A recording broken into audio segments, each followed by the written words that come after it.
Salve, salve, Laura. Então, é o seguinte, vamos lá para a questão da Unicamp, prova X, pelo que você me mandou aqui, né? Questão 21. Então, o que que acontece? Olha só, antes da gente fazer essa questão, só vou lembrar uma coisa que nós vimos no ano passado, tá? Que é a questão de combinações, né, que a gente tem. Por exemplo, eu tinha dado um exercício para vocês, que era um exercício assim, ó. Imagina que você tem um estádio, tá? Imagina que isso é um estádio, e aqui você tem uma entrada, certo? Ó, uma porta aqui, você tem uma porta aqui, você tem uma porta aqui. Era mais ou menos assim, tá? Eu não vou lembrar exatamente o que o exercício falava, mas era assim, você tinha cinco portas, e a pergunta que o cara fazia era o seguinte, qual o número de combinações que eu tenho de portões, né, do estádio, aberto e fechado. Então, esse portão pode estar aberto ou fechado, este portão pode estar aberto ou fechado. Tá, tá, tá. Ele quer saber o número de combinações. Por exemplo, esse fechado, aberto, aberto, aberto, aberto, fechado, fechado, fechado, fechado, certo? Mas ele colocava uma restrição. E que restrição é essa? A restrição é o seguinte, que tem que ter pelo menos um aberto, certo? Então, esse tipo de questão, quando o cara fala pelo menos um aberto, a gente tem que pensar no seguinte, né? A gente tem que pensar sempre assim, ó, deixa eu escrever aqui, né? Pelo menos, pelo menos um aberto. O que que é pelo menos um aberto? Significa que a combinação fechado, fechado, fechado, fechado, fechado não pode acontecer. Pelo menos um aberto, se um tiver aberto e todos fechados, beleza, você pode contar esta possibilidade. Se dois estiverem abertos e três estiverem fechados, também conta como possibilidade, né? Como a gente falou já, pelo menos um aberto significa não pode ter todos fechados. Só que ao invés de você ficar contando um por um, né? Por exemplo, vamos contar com um aberto, depois com dois abertos, depois com três abertos, depois com quatro abertos, entendeu? Depois com cinco abertos, o que que você faz? Você faz uma regra, eu não vou lembrar o nome dessa regra assim, mas é uma espécie de complementar. O que que é complementar? É você pegar o todo, certo? Se você pegar todas as possibilidades, e tirar uma que você tem certeza do número, é um número rápido de você encontrar, que é o quê? Pega todas as possibilidades e tira o quê? Onde estão todas fechadas, a possibilidade de todas fechadas, certo? E aí você pode pensar, né? Qual que é a probabilidade de estar todas fechadas? Né? Assim, qual que é a combinação de estarem todas fechadas? É uma só. Você só pode ter uma, né? Que fechado, fechado, fechado, fechado, fechado. Né? Se você contar todas e tirar essa combinação de todos fechados, que é uma combinação só, certo? Você encontra o valor que a gente está procurando, que é pelo menos um aberto. Então, por exemplo, essa porta aqui, esse portão, ele pode estar aberto ou fechado, certo? Esse portão aqui, ele pode estar aberto ou fechado. Este portão, ele pode estar aberto ou fechado, aberto ou fechado, aberto ou fechado. O que que isso significa? Isso significa que nós temos soluções que nós chamamos de soluções binárias. Você só tem duas combinações para cada um deles. Então, o que acontece? Na primeira você tem duas possibilidades, na segunda, né, a gente vai juntar as duas, então uma multiplicação, né? Vezes 2, vezes 2, vezes 2, vezes 2. O que que é isso? É 2 elevado a 5, né? Então você vai calcular quanto que é 2 elevado a 5, que vai dar 32, e vai tirar. Então todas as possibilidades dão 32. E você vai tirar a possibilidade de estarem todas fechadas. Tá vendo? Assim eu não preciso ficar calculando um por um. Então, essa propriedade aí, né, quando a gente mexe com probabilidade, quando mexe com combinação, né, é uma propriedade que eu vou chamar assim de complementar. O que é complementar? Você está encontrando o outro lado. Você pode encontrar todas elas, né? Um aberto, dois abertos, três abertos, quatro abertos, cinco abertos, certo? Mas ao invés de você fazer isso, você calcula todas e tira uma possibilidade, que é essa possibilidade de todos fechados.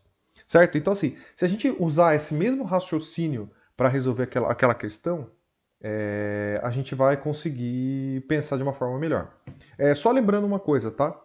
Quando você tem aqui a F que eu estou falando aberto, fechado, aberto, fechado, aberto, fechado, existe uma forma que fala assim, para você calcular tudo isso aqui, o número de caras que você tem, né? Ou seja, o número de faces que você tem, elevado ao número de jogadas. Essa é a fórmula, tá bom?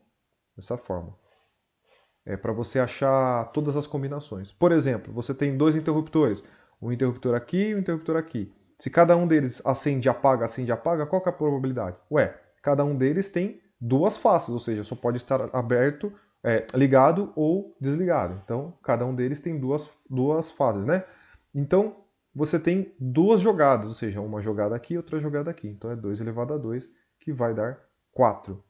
Se você tivesse, por exemplo, uma combinação, um dado, você tem um dado. O dado tem 6 faces. Quando você joga um dado 3 vezes, você tem 6 faces, né?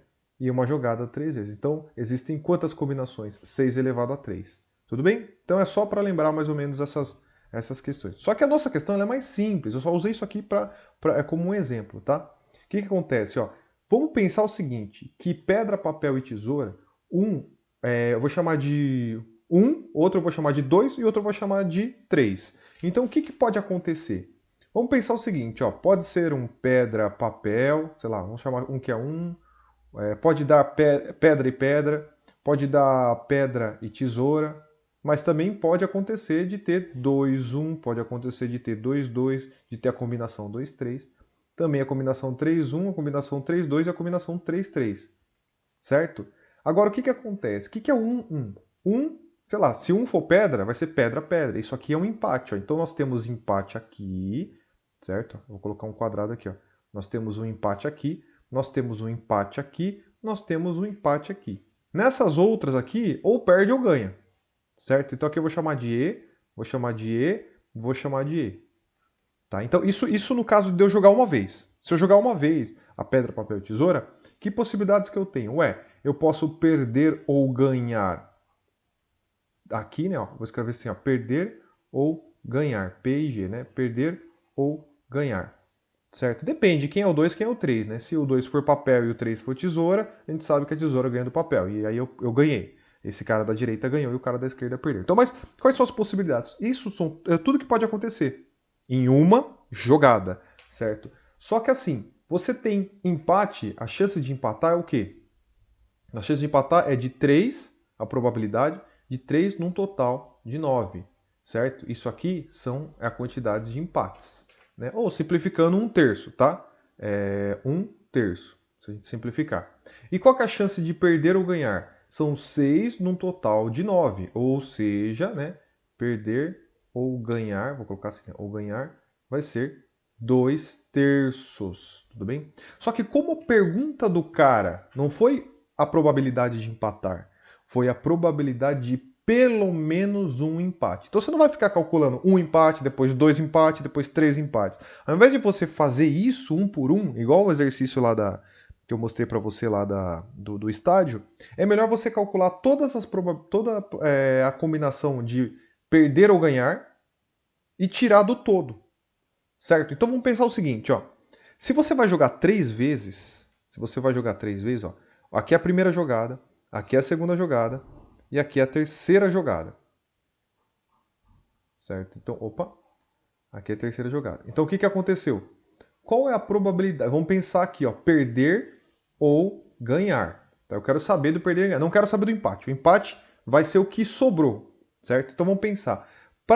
Nessa primeira jogada, qual que é a probabilidade do cara perder ou ganhar? Bom, a chance dele perder ou ganhar é de 2/3, certo? A gente viu aqui, ó, de perder ou ganhar é probabilidade de 2/3. Se ele jogar de novo, a probabilidade dele ganhar ou perder, tanto faz, é 2/3. E qual que é a probabilidade dele ganhar ou perder? 2/3, certo? Bom, a gente multiplica, né, as probabilidades, né? O que acontece aqui? 2/3 vezes 2/3 vezes 2/3 é a mesma coisa que 2/3 ao cubo, ou 8 sobre 27. Aqui dentro desse 8 e 27 estão todas as possibilidades do cara perder ou ganhar. Não tem nenhum empate aí. Não tem nenhum empate nessa probabilidade aí que a gente acabou de encontrar. Isso aqui vai dar aproximadamente, tá? Só para fazer aqui mais ou menos a conta, ó, vai dar aproximadamente 29, tá? Se você fizer a conta, 0,2962 ou 29,62% de chance do cara perder ou ganhar, certo? Agora, e de empatar? Ué, se tiver um empate está valendo, se tiver 2 empates estão valendo, se tiver 3 empates estão valendo. Então a gente vai pegar todo o resto de probabilidade. O que a gente faz? A gente faz 100% menos isso daqui. Só que ele quer em fração, né? Ele não quer em porcentagem, né? Então o que você vai fazer? 100%, ó, o total de possibilidades, né? Opa, o total é 100%. Só que em fração, quanto que é 100%? É 1. Menos perder ou ganhar, certo? A gente vai achar os que tem, todos os que vão ter empate. Seja um empate, sejam dois empates, sejam três empates. Então você vai fazer menos 8 sobre 27. E a gente aplica aquela regrinha do coração. Lembra que a gente aprendeu lá no primeiro ano? 27 vezes 1 dá 27, menos 8 vai dar 19, dividido pelo 27. Vai manter o 27 aqui. Beleza? E aí, né, pela questão que você mandou aí, a letra D, certo? Letra D. De Deus me ajude. Beleza? Então é isso. Espero que você tenha entendido aí. Falou!